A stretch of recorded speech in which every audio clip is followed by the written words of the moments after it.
चला तर मग आज आपण करूया फुलगोबीची भाजी, पण ती अगदी वेगळ्या पद्धतीने, जी नक्कीच तुम्हाला आवडेल। त्यासाठी मी छानपैकी कढई घेतली, कढईमध्ये तेल टाकले, जिरे मोहरी ॲज युजल टाकलं, त्यानंतर छानपैकी कांदा टोमॅटो परतून घेतला, त्यानंतर लगेच त्यामध्ये कोथिंबीर टाकली, छानपैकी त्यावर झाकण ठेवून पूर्णपैकी एकसारखं मिक्स होऊ दिलं। तुम्ही बघू शकता। त्यानंतर ॲज युजल आपण जशी फोडणी देतो तशीच त्यामध्ये छानपैकी लाल तिखट टाकलं, हळद टाकलं, मीठ टाकलं, भरपूर कोथिंबीर टाकली। आणि आता माझा सध्या याच्यात मी कोणताही मसाला सध्या तरी ॲड केलेला नाही आणि फक्त मीठ टाकलं आणि छानपैकी तेही मिक्सअप होऊ दिलं।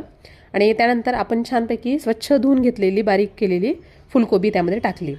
ॲज इट इज आपण अशीच भाजी करतो, पण तुम्ही अजून समोर बघा मग तुम्हाला कळेल।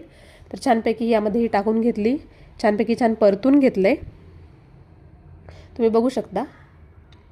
जेणेकरून जे आपण कांदा टोमॅटो टाकलाय तो छानपैकी त्यामध्ये त्याला लागून जाईल गोबीला। त्यानंतर झाकून ठेवून फक्त आणि फक्त वाफेवरच ही भाजी आपण शिजवून घेतलेली आहे मंद आचेवर।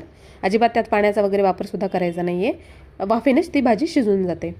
त्यानंतर बघू शकता तुम्ही, माझ्याकडे थोडासा पनीरचा बटर मसाला उरलेला होता, तो मध्ये मी यामध्ये टाकून दिला, त्याने अजूनच खूप छान टेस्ट आलेली।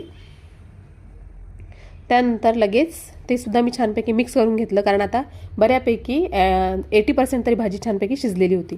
तुम्ही ही अशी सुद्धा खाऊ शकता, बट आपण त्यामध्ये काय करणार आहे, छानपैकी आता थोडंसं वरतून बेसन टाकणार आहे। यामुळे काय होतं, भाजी एकदम सॉफ्ट होते आणि खायला पण खूप छान लागते।